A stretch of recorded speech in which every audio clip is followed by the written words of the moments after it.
Welcome to Buckeyes Tomorrow Morning for Monday, June 24th. I'm your host, Tom Orr. The Akron game in 68 days, the game against Michigan in 159 days. We have some breaking news for you coming out of a very busy recruiting weekend for the Buckeyes.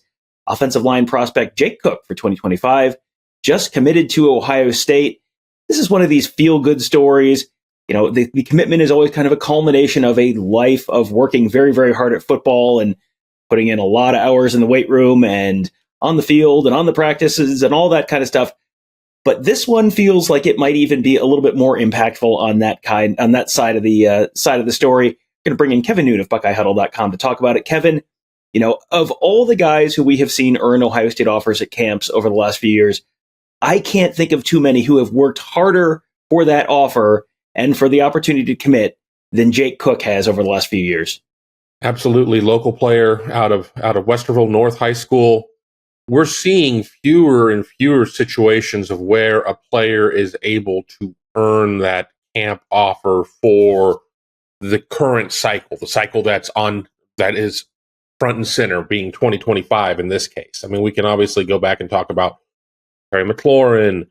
You know, Darren Lee had to work for his offer. There were a lot of situations where that happened, but it always just kind of felt like, because let's not forget that Jake Cook was committed to Louisville before decommitting after working out like a second time at Ohio State, and it looked like things might be moving along a little bit there. But he is somebody who certainly has wanted that Ohio State offer. There are a lot of Central Ohio players that would like to get that Ohio State offer, and may not be in the cards. But for Jake Cook, he was able to show Justin Fry, he was able to show Chip Kelly, Ryan Day, all of the offensive coaches that they needed to take a chance with him. And you gotta like that kind of story, because that's where recruiting used to be. Now it's a point of where you already have 75, 90, 110 offers already out for the next class, 2026.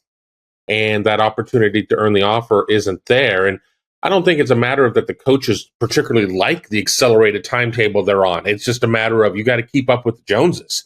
And if everybody else has got these offers out, then what are you going to do? This is the way it used to work. You come out, you camp in the summer or in the late spring, you camp then, you earn the offer, and then you go forward. So this is really kind of a throwback, and I don't think we're going to see a lot of these moving forward. Yeah, this is definitely not the norm now. I mean, we saw offers going out to 2028 prospects during camp this month. So yeah, a 2025 offer coming out. That's a pretty notable one. We're going to talk about another one of those in just a few minutes, but did want to kind of touch a little more on Jake Cook's story and his development. He is someone who we talk a lot about Tavian St. Clair and the physical transformation he had. Jake Cook has kind of remade himself as well. You can tell, spent a lot of time in the weight room, a lot of time conditioning over the last couple of years to go from not offered to offered for Ohio State. Do you have a sense, Kevin, for where he potentially fits on the offensive line at the next level? He's listed in a lot of the databases as interior offensive line, and I see him as a center. And I think last year we saw how important the center position is, and that's not taking anything away from Carson Hinsman, but Carson Hinsman was a guard, and they had to teach him to play center. Jake Cook will be coming in as a center, and whether or not I don't know what Westerville North is going to do with him this season. Sure, I know what Ohio State would like for him to be snapping the ball, but it's the job of the Westerville North coaches to win games, and if they have to play him at tackle, then they're going to play him at tackle. But I think it's important to bring in somebody who's immediately earmarked for a certain position like that. Not you could play any of the 5 positions. No, I think he's going to be a center, and I think that's important because you couple him with Carter Lowe already in this class, who is a surefire tackle. You know what he is. They still need to put a couple more players into the class, but I think with Jake Cook, you know what he's going to be, and he's going to be a good size center. I mean, he's not going to be Jacoby Boren, who is very much like a sawed-off, undersized type of center. He's going to be, a big body, and I think, a good part of the foundation of what the offensive line is going to look like for years to come. It's interesting that you mentioned where Jake Cook might be playing in high school this year, and it might not be the same spot he's playing in college a couple of years from, next year. And we just had that conversation about Bodman Miller as well, who committed as a wide receiver, but is playing quarterback for his high school team. And if you are committed, if you are committing to Ohio State, or if you are an Ohio State caliber player, guess what? You are probably the most gifted athlete on your high school team, and they're going to put you where they need you, and then you'll figure out where you're playing in the college level next. So that's, sort of a common theme of the weekend of the two commitments so far for the Buckeyes this weekend. You mentioned the rest of the offensive line class there. Carter Lowe, obviously already has been in for a while. Now Jake Cook, so you get one tackle, one guy on the edge. David Sanders, the number one tackle in the class, is visiting this weekend by all accounts, and by some of the video that has come out from Devin Sanchez and other guys. It seems like David Sanders is having a good time, but that is going to be a very, very competitive recruitment until he announces his decision later on in the year. Where else? I mean, this is a class where they're going to have to bring in probably 5 offensive linemen, you'd think. Where else are there still irons in the fire there on the offensive side of the ball, the offensive line side, in the 2025 cycle? Yeah, we've seen the class start, or the board start to dwindle because people are starting to commit to other places. You still have Josh Petty, an offensive tackle out of Roswell, Georgia. As you mentioned, obviously David Sanders, the number one offensive tackle out of Charlotte, who's on campus for his official visit over this past weekend. I think if you keep kind of looking through as well, Javon McFadden out of Upper Marlboro, Maryland is an important name. Andrew Stargell out of Roswell, Georgia as well. Caden Strayhorn out of Bradenton IMG. He's up at the Team Up North this weekend. I think that might be the direction that one goes there.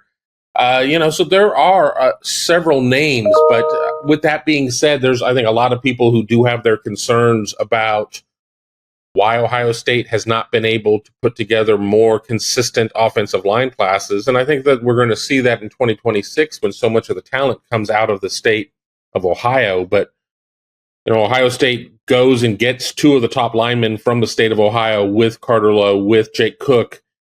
Maybe there's some other options. Maybe they kick some tires around the state of Ohio, but I don't want to say this class hinges on landing David Sanders because he's not somebody from the state of Ohio, but that's pretty darn important. I almost used a no-no word there. It's pretty darn important for them to land David Sanders, so time will tell. Yeah, that's definitely one where if you get 2 guys, Carter Lowe, kind of a borderline high 4, 5-star guy, depending on the source you want to look at. David Sanders, a clear-cut 5-star, high 5-star, top of the board for just about everyone. If you land David Sanders, boy, that makes that class look a lot more solid than if you've got Carter Lowe and Jake Cook and a couple other guys a couple other 3-star type guys. As you said, 2026 is a very, very big year for in-state recruiting on the offensive line, so that's a year when the Buckeyes could potentially really load up. But boy, if you add a couple really high 4-star, 5-star type tackles this year, boy, that feels like it answers several questions for a number of years to come for the Buckeyes. As said earlier, wanted to talk about another 2025 guy who just got an offer this weekend from the Buckeyes, in-state prospect Preston Bowman out of Pickerington North. He is someone who we saw at a camp a few weeks ago, and boy, was he impressive. I almost never post about just, random guys at camp who don't have Ohio State offers. He just, every time you looked up, he was beating someone in those one-on-ones, just absolutely dominant performance. And he had quite a busy weekend. He committed to Kentucky on Saturday and then got an Ohio State offer on Sunday, or Friday and Saturday, one or the other.